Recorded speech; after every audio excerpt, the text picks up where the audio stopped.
This week's edition of Church Media Design TV is sponsored by DansInkandToner.com. Ink and toner and a whole lot more. That means like office furniture and stuff. Because you can get like ink and toner and other things too. So help us out and go to his website.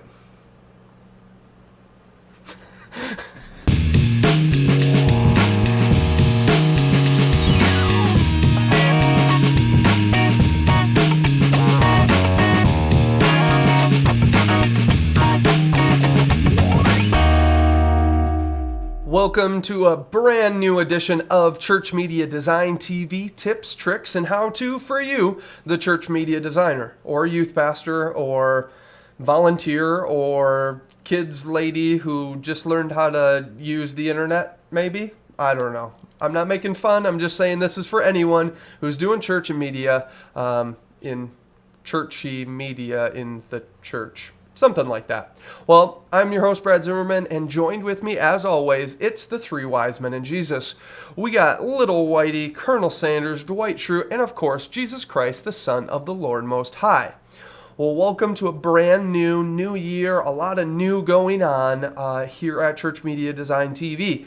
So, without further ado, if the three wise men and Jesus are ready, let's get into it.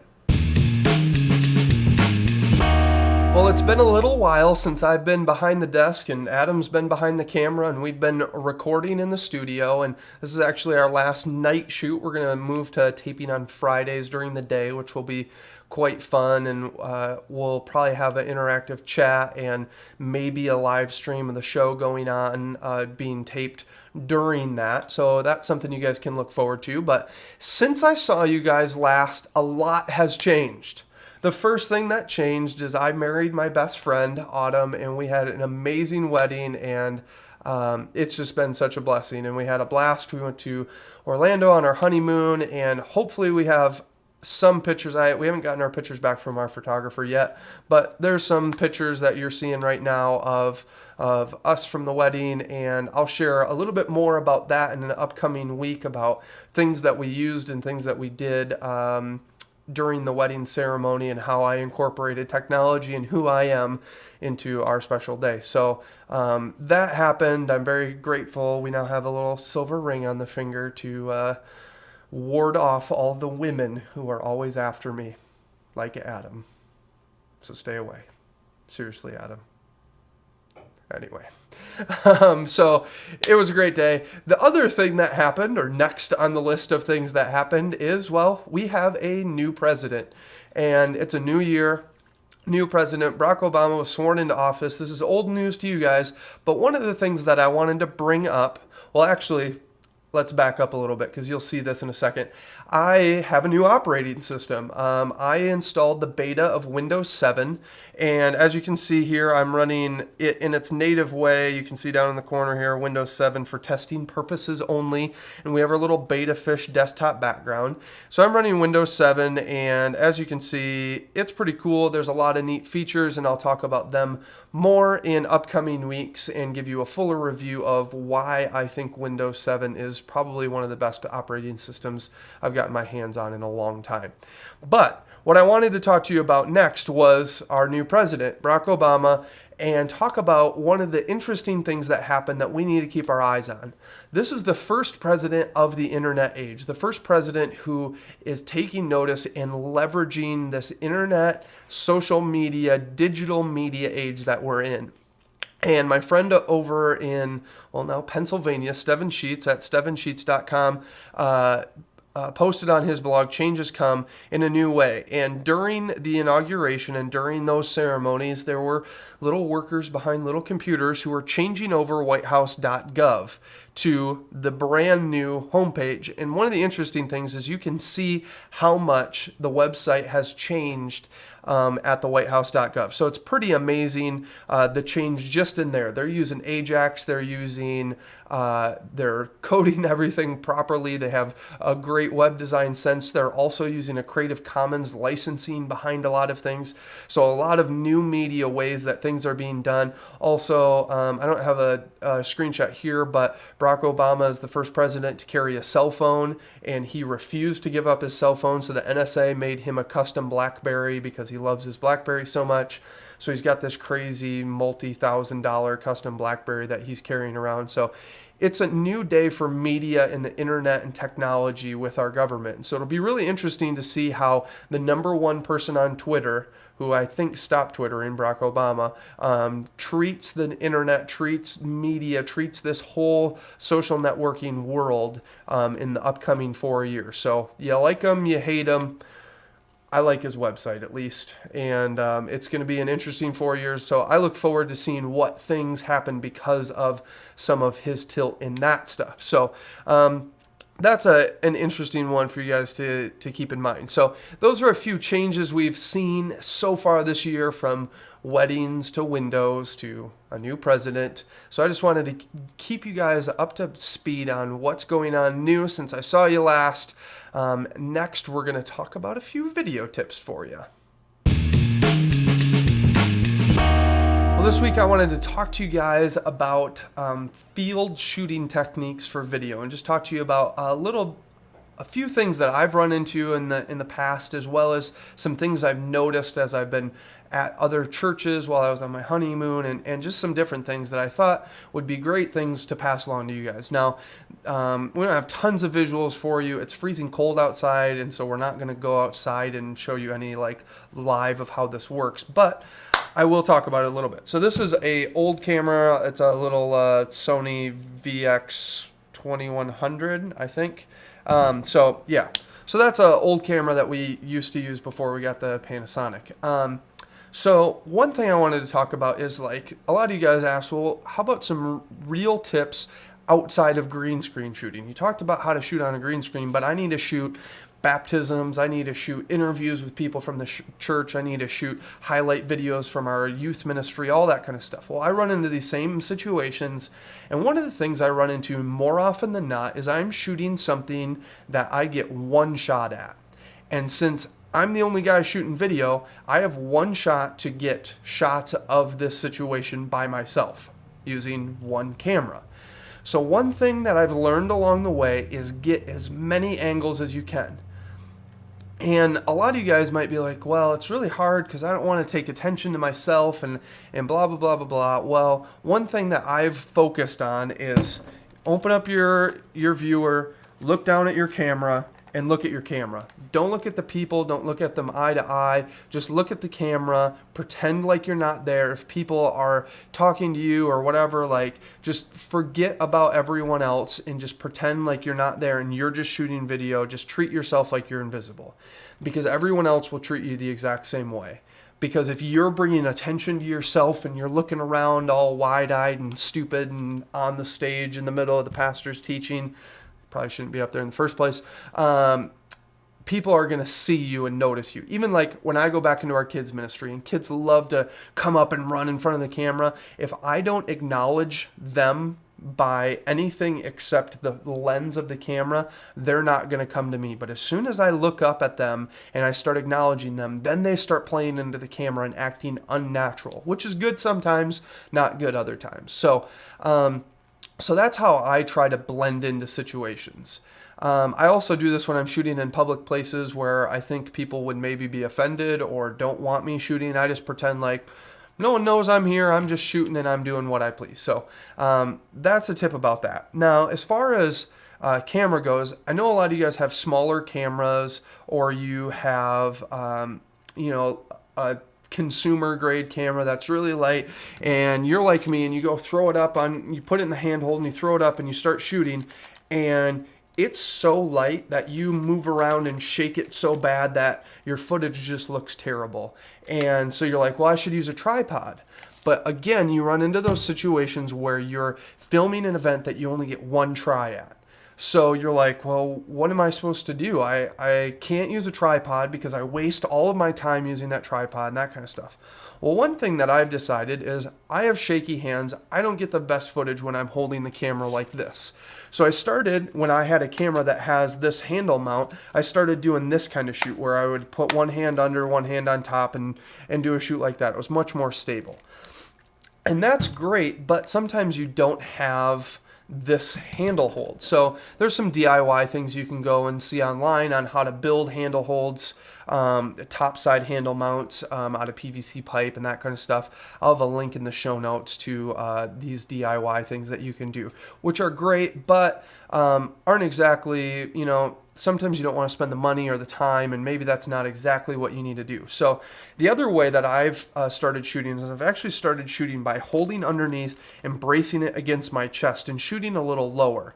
Now, the nice thing for me is I'm taller than most people, so I can brace it against my chest, and I'm still getting a headshot of who I'm filming, and I can get a good angle of who I'm shooting. And even if I have to shoot up a little bit, it's still not that big of a deal, and I'm getting I can hold it firm against me, and I can have a pretty steady shot. The other thing I decided, since the shot isn't going to be perfectly still, I decided I should have movement going on at all times. Because if I'm not going to have this look like a tripod and it's going to have little shakes in it, people are going to notice that more than if I'm like constantly just putting a little bit of sway into it, which helps me hold the camera steadier. So when I'm out shooting, I shot a man on the street video again this winter with a guy from our church named Gerald. And the entire time we were shooting, I was just doing a slow rock back and forth, and I would, move up and down. And what it allowed for is I didn't get locked into place and then start shaking with the camera. I didn't get locked into place and have little movements that looked off. I had a kind of floating shot the entire time. And if you watch TV, you'll notice that shows like 24 and a lot of live movement shows have that kind of camera work anyway. And so people are used to seeing it, so it's not really that big of a deal.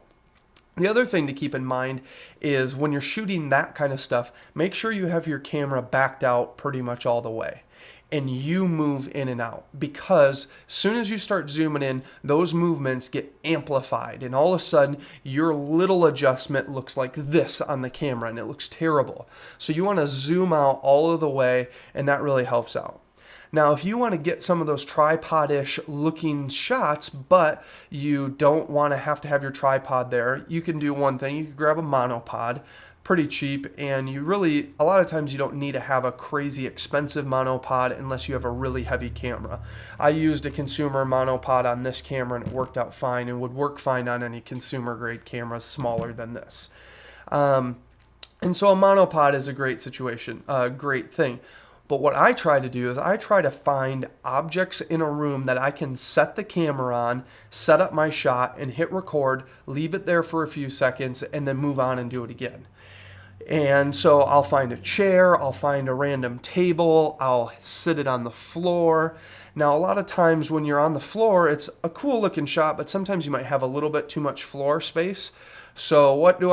I reach into my pocket and pull out something I have on me. I grab my wallet, stick it under the front, and use it to prop it up, or even lower. And so now I have a very steady shot that I can get on whatever angle I need with what I have on me. So I used to use my cell phone, now I use my wallet a lot of times.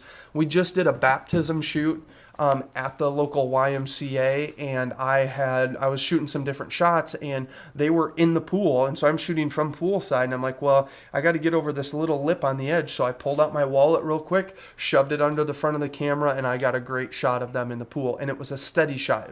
Looked like it was locked down, looked like it was on a tripod, but it wasn't. It was just sitting on the floor, and so you can get away with doing a lot of those things. Now, as far as what the framing of the shot is, there's the rule of thirds that you maybe have heard about, and your frame is split up into thirds, and you want to, play into that and have an open third and then have your content filling another third. And that's actually why widescreen is a lot funner to shoot, because you have more space in that rule of thirds. You have more leading room. And what leading room is, basically, if I have a rectangular box, I want to have whatever I'm looking at. So as you can see on our show, I'm usually pointed over at the computer screen. So what we did is we pushed me over and backed me up on the right side of the frame and left all of the leading room to the direction I'm talking to. So I'm always facing this way a little bit, because if I would face this way and have leading room behind me, it's going to look stupid. It's going to look really dumb, because it's like, well, he's looking off that direction and I can't see that way. But we don't care about what's off this shoulder. I don't need to, it actually would look bad to have me in the center of the frame. You usually want to frame on the right or the left. So if I was over here, I would want to face this direction. So a lot of times, especially if you're shooting your pastor on Sunday mornings and you're actually doing a video feed, you should talk to your camera operators or and you really want to have that camera follow and give him leading room in the direction he's looking. So whoever's following him, if he's walking this direction, you want to have all the extra space on this side and always keep leading him towards where he's going.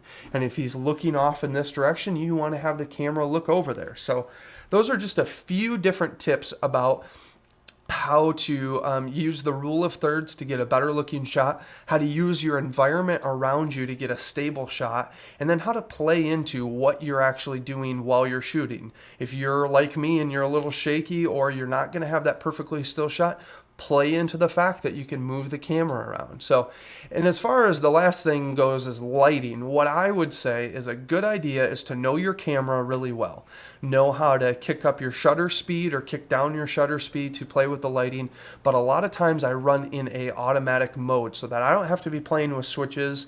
I'm not going to get my best looking shot, but a lot of these shots are moving around. Now, if I'm doing an interview for a baptism and this is in a studio-ish environment, I'll put it on manual, set all my focuses because I have control. But on the fly, I'm going to run in automatic mode so that I can have all of that stuff taken care of, so I can worry about framing and not worry about my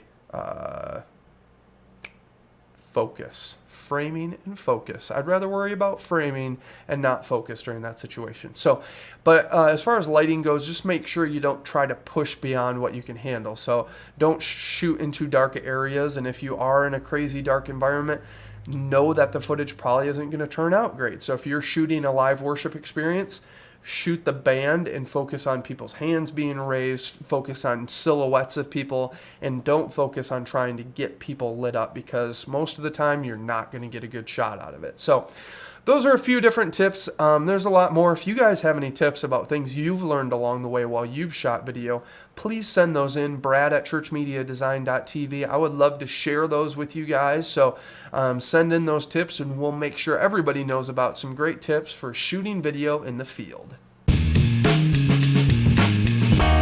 Well, this week we got some inspiration that's video related for you, and it has to do with coming up with those DIY rigs and not having to spend $1 million to make a tripod or to make a dolly or to make that extra handle for your camera. And a couple places you want to check out. One is a great show. It's called Indie Mogul. You can find it at indiemogul.com, and it's kind of almost not even worth my breath to try teach you guys how to build some of these rigs, because Indie Mogul does it so much better. They cover so many things. They play into a lot of effects, but they also do practical how to do different shooting things. They actually did a camera rig that was on cords that flew, and they hooked it up between two trees that actually snapped and broke while they were taping, and they were like, be really careful because this was stupid and we almost killed a really expensive camera. So they do a lot of crazy different stuff, and they tell you how much it's going to cost. They do a great job of teaching you about it, and it's pretty funny. A lot funnier than me. So check out indiemogul.com. The other thing you can check out is, I'll have a link on this. It's the hollywoodcamerawork.us/resources.php.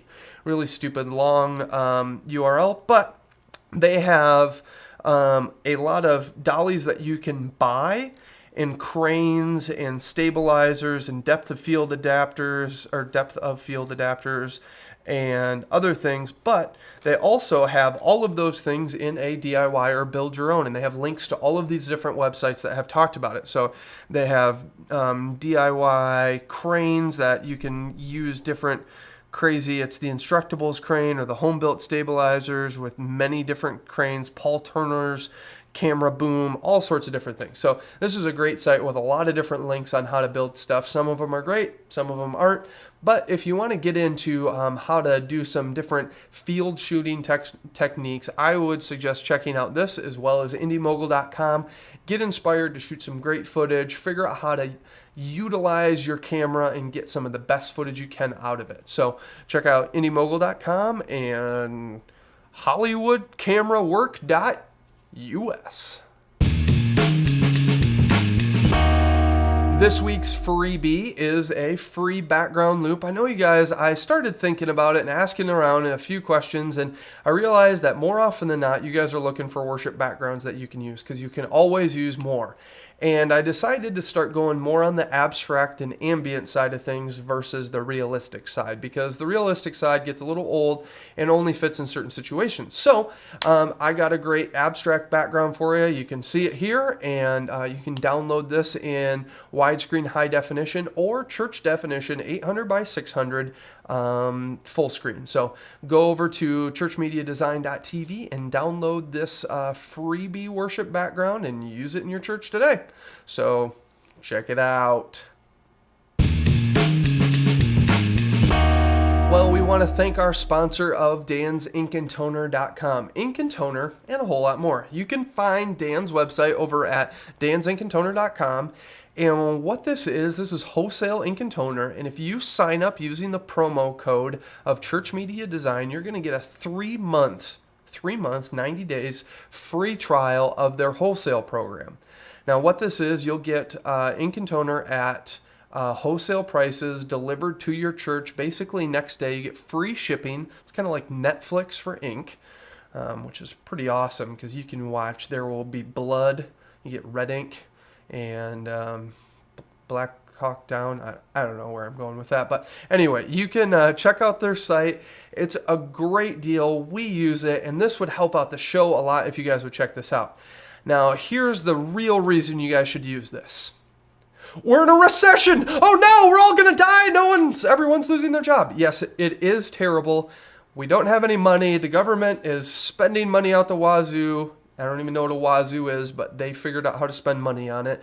And, well, everyone's doing poorly. I've heard about more churches lately that are laying off people. I live in the Midwest, home of the automobile, and we're screwed because, well, everyone's losing. Factory jobs are being cut daily, and churches are seeing the brunt of that because the first place that a lot of people are stopping to give and stopping their money going to is the church. And so I know that you guys have less and less money to spend on things. So why not utilize that money that you have by, buying wholesale instead of wasting your money going to Staples and other stores like that? Because you can get your ink and toner for about half the cost at DansInkandToner.com. So that's my plea. It really helps us out if you guys go over there and use the promo code of Church Media Design and get your ink and toner from Dan. Also, he's hooked up with biggestbook.com, and you can get a whole lot more, which is office supplies and cleaning materials and desks and furniture and all sorts of crazy business. So head over to DansInkandToner.com and find out about the wholesale program and sign up with the promo code Church Media Design. Thanks for tuning in to another edition of Church Media Design TV. Well, this is the first episode of Season 2 of Church Media Design 2009. Kicking it off, we did those quick tip episodes all through the month of January. If you guys enjoyed those, please make sure to send me an email saying, hey, I really liked that and your long show kind of sucks. Can you keep doing those 5-minute ones? Because I would love to know that. But if you like the long show versus the short one, let me know that as well. And the best way that you can let me know about those things and we can discuss a whole lot more is via our live show that we're starting in 2009. Now, if you followed me on Twitter, you found out about the live show a long time ago. But if you don't really want to do Twitter, you're not my friend on Facebook, and don't watch my status change 12 times a day, well, you can now find out here that we're doing a live show. It's going to be on Fridays. We're going to tape it at noon Eastern. And our next live show is going to be on February 6th. And then we'll be doing one on the 13th and the 27th of February. So we're doing 3 live shows in the month of February. So those will all be at noon Eastern. The time may change and get pushed back depending on any of your feedback. If that time is too early for a lot of you guys or a bad time, let me know, because I would love to have as many people participating in the live chat. You can hit up our show at mogulus.com/CMD_TV. I'm pretty positive. Adam will correct it in the area below if it's wrong. So I'm pretty sure we're broadcasting live on Mogulus. We're going to do roundtable question time where we're going to talk about what's working and not working in your church, or things that you guys would like to know more about. You can give instant feedback about what you've enjoyed or hate about the show, as well as we'll have live interviews with people. And we're going to be broadcasting that live show and putting that up in the feed as well, so you guys can watch that at a later time if you missed out on it. So check out the live show, CMD Live, coming to you in 2009. I told you I had some tricks up my sleeve, so that one's coming. As well as a new website is coming, so you guys can check out the new website. It'll be up in the next couple weeks here. I really want to make sure we do this right and make sure it works well for you guys. It's not going to be in Flash anymore. We're going to be basing it in WordPress. We're going to have embeddable video so that you guys can embed it on your blog. And I really want to make sure you guys check that out. So those are a few new things that are coming this year. I want to make sure you guys stay in touch with us. You can hit us up on Twitter. I'm twitter.com/CMD. Adam's twitter.com/AdamCMDTV. You can email me, brad@ChurchMediaDesign.tv, or leave a comment on the website. So make sure you guys stay in touch in those ways. Send me feedback. And, well, as for me and the three wise men and Jesus, we're saying see you on the live show, February 6th, noon Eastern, and see you later. Bye.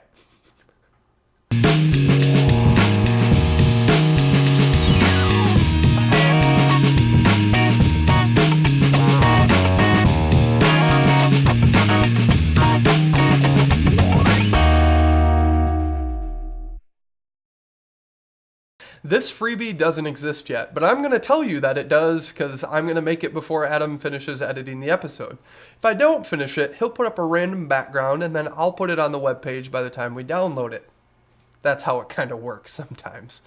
Anyway.